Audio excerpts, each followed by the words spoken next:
शलभासन।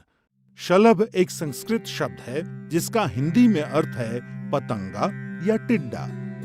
इस आसन को करने के लिए सबसे पहले आपको मकर आसन की मुद्रा में आना होगा, जिसके लिए आप जमीन पर पेट के बल लेट जाएं और अपने पैरों को एक दूसरे से दूर रखें। अपने माथे को अपनी हथेलियों पर रखें और अपने शरीर को आराम दें। अब मकर आसन से आगे बढ़ते हुए अपने दोनों पैरों को आपस में जोड़ें। अब अपने दोनों हाथों को अपने शरीर के समीप इस तरह रखें कि आपकी हथेलियां आसमान की ओर हों और आपकी ठोड़ी जमीन पर हो। एक गहरी सांस लेते हुए सिर्फ अपने नितंब यानी कूल्हों की मांसपेशियों के सहारे अपने पैरों को जमीन से ऊपर उठाएं। आप अपने पैरों को सिर्फ उतना ही ऊपर उठाएं जितना आप बिना अपने घुटनों को मोड़े उठा सकें।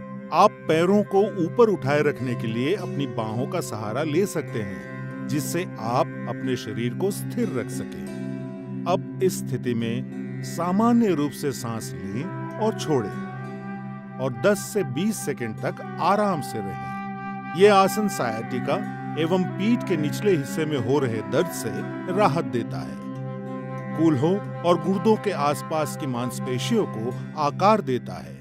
इस आसन को नियमित रूप से करने पर जांघों की चर्बी घटती है और वजन कम होता है। यह आसन हमारे पेट के लिए भी लाभकारी है और पाचन क्रिया में सहायक सिद्ध होता है। गर्भवती महिलाओं, peptic ulcer, hernia, high BP और हृदय के रोगियों को यह आसन नहीं करना चाहिए। अगर आपकी पीठ के निचले हिस्से में बहुत दर्द हो तो इस आसन को सावधानी के साथ करना चाहिए।